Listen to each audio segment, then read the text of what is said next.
Welcome and welcome back to Heretic Owl Tarot. Where's my, oh, it's over there, of course. So, hi. If you're here, you are a 6-3 or role model martyr profile in human design. If you don't know your profile, there's a link in the description below to get your human design body graph, and along with other great information about you and your design, you will find your profile. And I did snag a post from Instagram, from Jess Fields' Instagram. She made a post about the profiles. I'll link her Instagram in the description below as well. If you want to check her out, she puts out a lot of great information on all things human design. And I took a foundations class with her. Gosh, it might have been a year ago, over a year ago. I don't know. Time is like, what? So, it's kind of short and sweet, so we'll get to that, and then of course we'll get to your reading. So it says, with a 6 in your profile, you're on a lifelong mission for objective truth. You're driven to find the wisdom in any given situation or relationship. Others seek you out for your objective and wise perspective. Your influence is most powerful when you live out your own values for others to see. And with the 3 in your profile, you are brilliant at finding that one small thing that doesn't work in any given scenario. Some might call you the natural quality control check. When you find the piece that doesn't work, give yourself permission to report back to the rest of the world. We are waiting for your insight. Love that. How does that feel? How does that taste? Does that resonate with you? Just a quickie little announcement. If you've seen, anyway, I am going to be taking a little breaky poo. I did post a video on it a few days ago. But this week will be the last week that I'm posting videos, and I plan on being back at the end of October. So basically like for November readings. Yeah, I like that. That's the Wheel of Fortune. I'm going to take that as confirmation for myself because, I keep, my conditioning has me freaking out a little bit, but I know that it's time, and yeah. So there's that. You can find that video, of course, on my page. But let's get into your reading. So we'll shuffle with a little more intention here. We're looking for a message for our role model martyrs.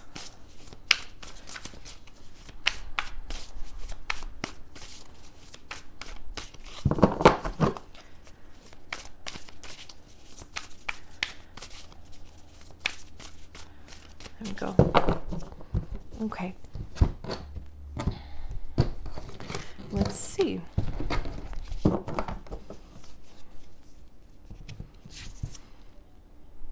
We have the 9 of Wands.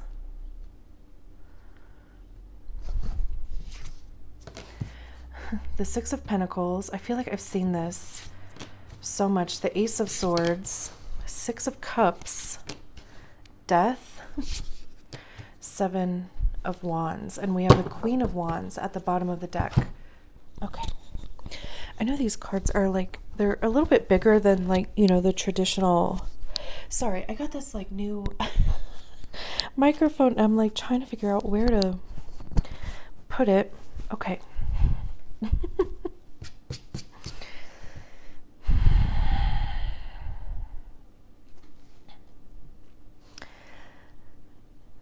Okay.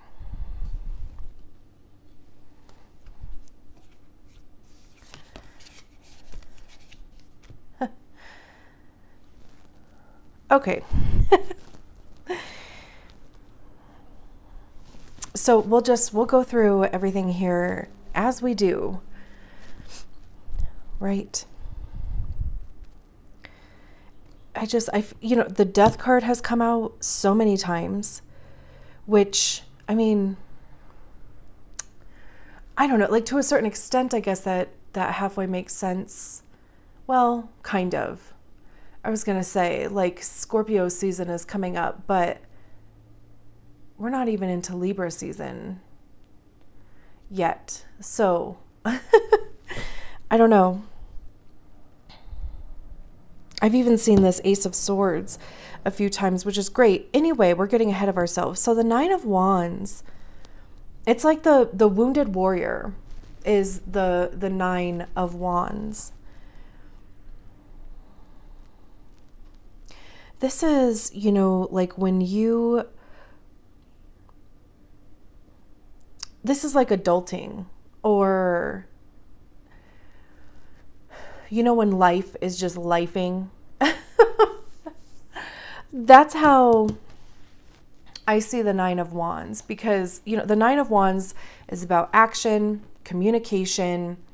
I see them as being the cards of information also, whether you're getting information or you're giving it, or, just the wisdom that comes with experience, which is very kind of relevant for you guys. And I also kind of love how 6 + 3 = 9. But because, you have that third line that talks about trial and error, making and breaking bonds, discovery, right? It's like you have to figure out the ways that things don't work in order to discover the ways that they do. And, the first 30 years of your life, you're living as a 3-3.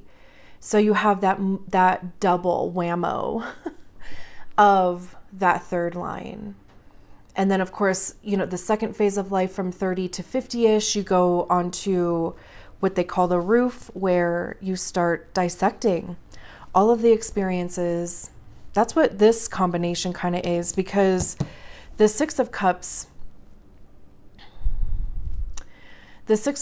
is the card of the past. It's reminiscing, it's nostalgia. And, when you go up on the roof, the purpose of that is for one to be kind of more of an objective observer of life, but also it's to kind of sift through your own shit, sift through, the experiences that you have gained so far. And sometimes it can feel like this, like a bit beat up energetically, exhausted, like maybe even a little overwhelmed. But with the Nine of Wands, there also is this energy of perseverance. Like, there's that song by Sugarland called Get Back Up. That's what this is. Like, you can knock me down, take your best shot, but I'm going to get back up every time, even if I just lay there for a second. And the Six of Cups, what I love about this Six of Cups is that we have the 5 cups back here, and these elephants back here. It like feels like memories in this card, because they're not quite in focus as these two are. So it does feel like a memory.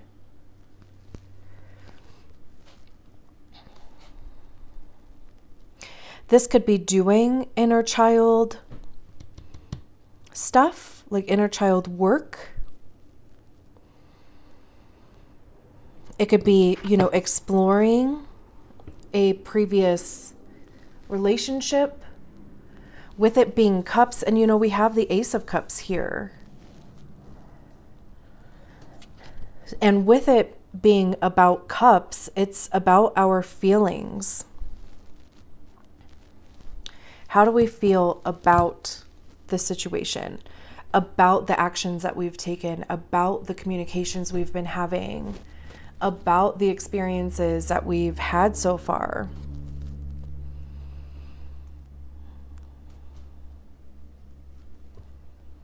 And then we have the Six of Pentacles here.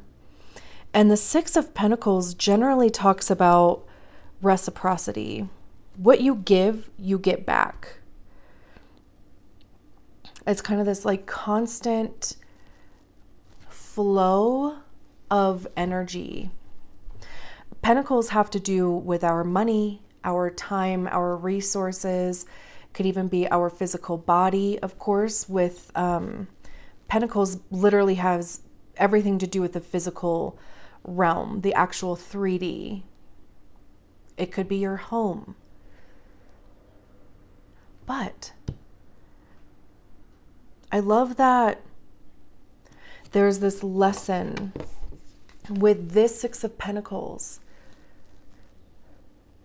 that is this reminder of boundaries, not giving too much, because we have this bird, and I want to say it's called an ox, like it's an ox bird or something like that. But the ox kind of puts up with this bird because they eat the ticks. I don't know if you can see, there's a little tick there. There's one up here too. But we can see that this bird has taken a little more than just the tick. Right now they're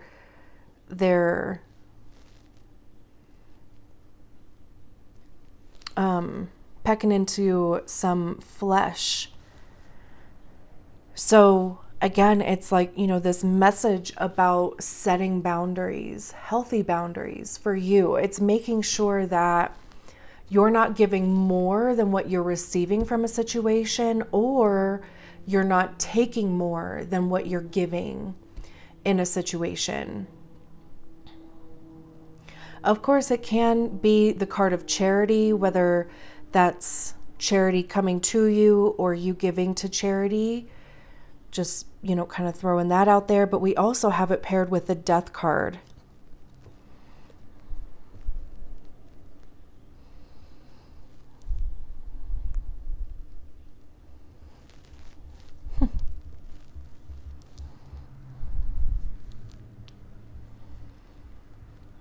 And the Death card, it talks more of like rebirth than it does actual, it doesn't generally talk about like physical death. But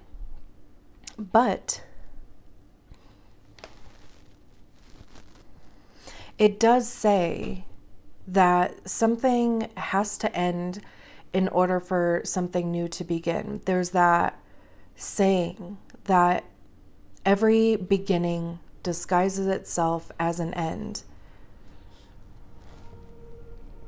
And that's the Death card. And I also love how in this Death card, again, with the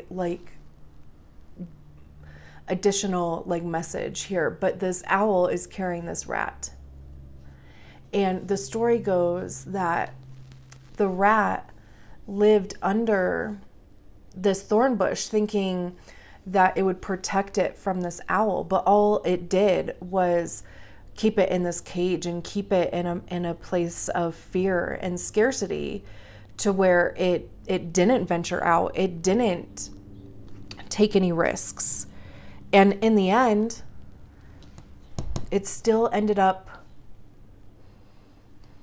being prey, to this owl here. So the lesson is to come out from under the thorn bush, or come out from your cage. And of course, with this pairing, it's saying that giving too much of yourself, it could even be expecting too much. That's got to go.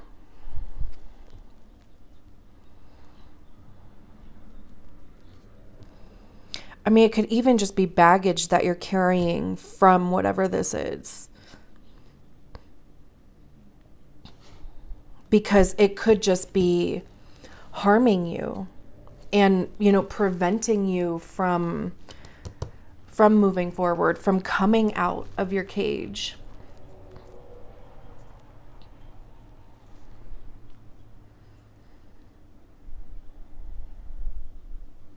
So it's like, the energy is available to flip this. And especially with this Ace of Swords here, this is the energy that is available.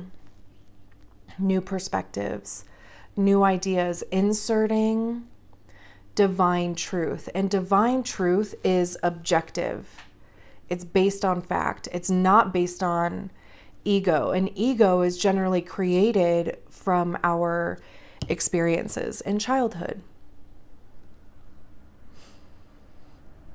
The stories that we tell ourselves, the stories that we accepted from other people that they placed on us, right? Like the experiences that we've had, the interactions that we've had with people, just the way that life has gone, however life has gone, right? So the Ace of Swords is the energy of a new perspective. There's an energy of healing here. And not just like blind acceptance. It's not just like a matter of, well, oh well, that's just how it went.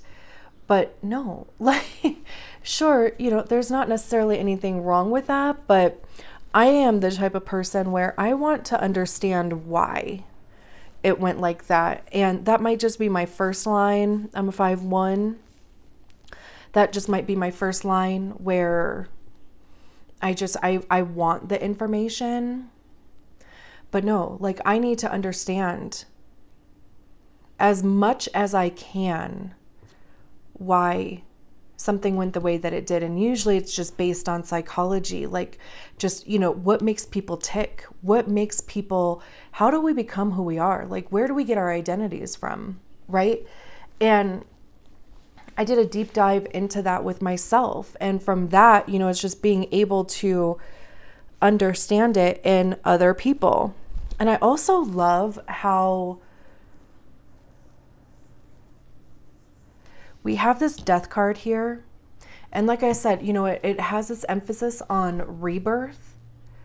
And this to me has been looking like the actual rebirth. Like it looks like, this flower is opening up and this sword is coming out of it.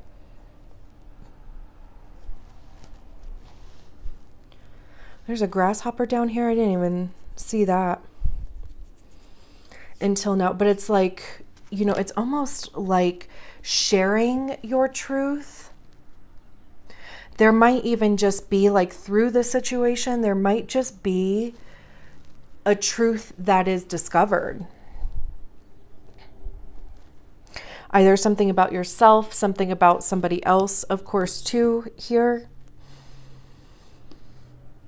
Because the Six of Cups does generally talk about more than one person. There's always more than one person in the depiction of the Six of Cups.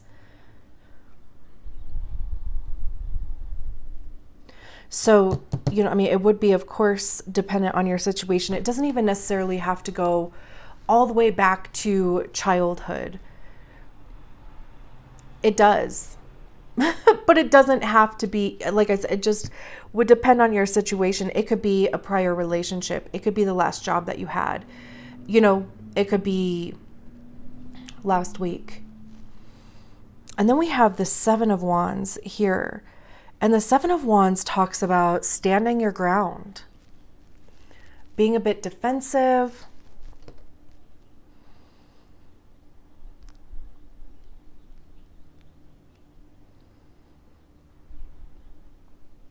I'm getting almost like this, like protecting your peace type of thing, or almost like remembering your why. Why are you doing what you're doing, right? Because we have this, I don't know if it's an alligator or a crocodile. I don't know what the difference is either.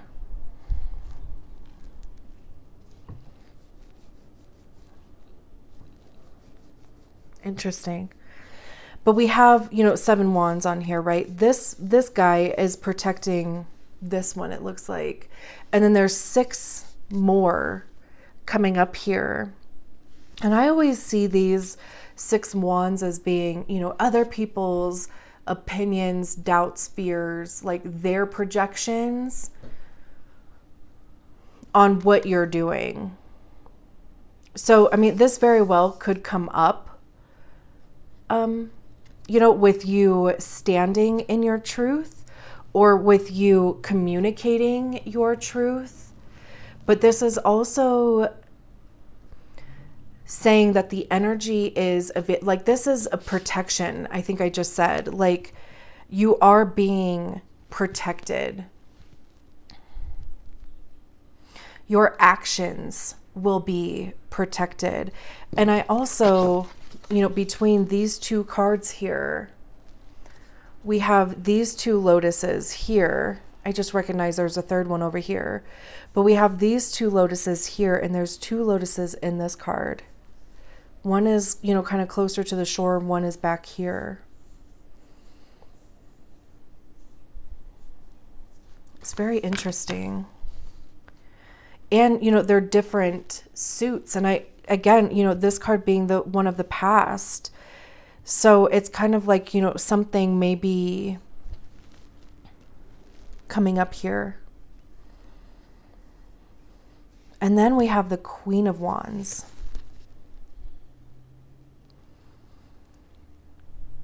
Knowing what you want to do, standing in your power is how this feels. Again, I just get this feeling of protection. This crow is holding the wand, and it's almost like it's like not offering, but holding it for this queen here. And, the queens are when we recognize the energy of the suit within ourselves. So the energy of the suit with the wands, right? Like knowing the actions that you want to take, empowering your own actions, communicating clearly, communicating even with yourself what you want to do. Like there's passion, creativity here. And then we have the 2 of Cups. Again, with these elephants. Because we have these 2 elephants here. With this 1 cup, we have 2 elephants here. Here's this lotus again, which is now larger. So we go from 3 lotuses here, 2 lotuses here, 1 lotus here.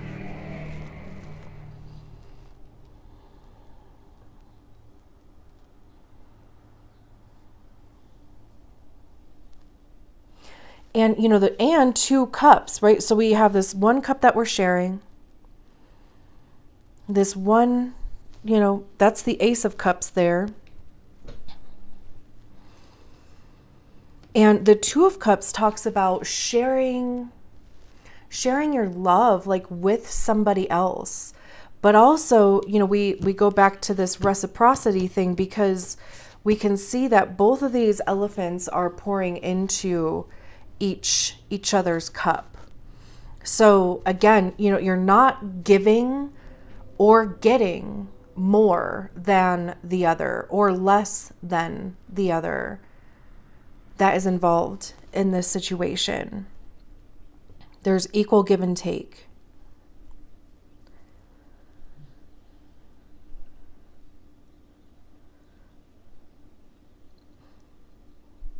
We have the Wheel of Fortune. Oh my gosh. And then we have the 10 of Cups behind there.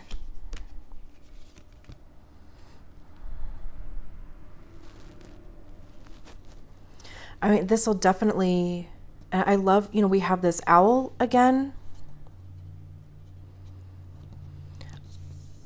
And the Wheel of Fortune talks about, your luck changing, things moving forward. It's literally, you know, like the wheel is moving, gears are turning here. And I always see it as a good card. So there's definitely, you know, this potential for this amazing healing. The Ten of Cups is about community, family. It's like the minor arcana card to the Sun card. Everybody feels fulfilled. Everybody's cup is full. You know, everybody's needs are getting met. It's like Ace Ventura is like what I think of when I see that card, because of all the animals on there. But I do just want a disclaimer that, you know, this can also be done on an energetic level. Like, you know, don't put yourself in a situation where, you know, if it was a toxic situation or harmful in some kind of way,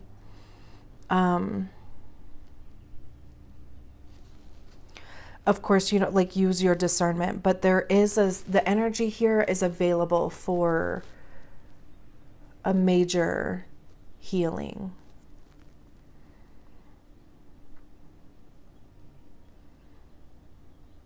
And revealing your truth. I'm going to leave it there. Thank you. Thank you so much for allowing me to read your cards. I'll talk to you soon. Bye.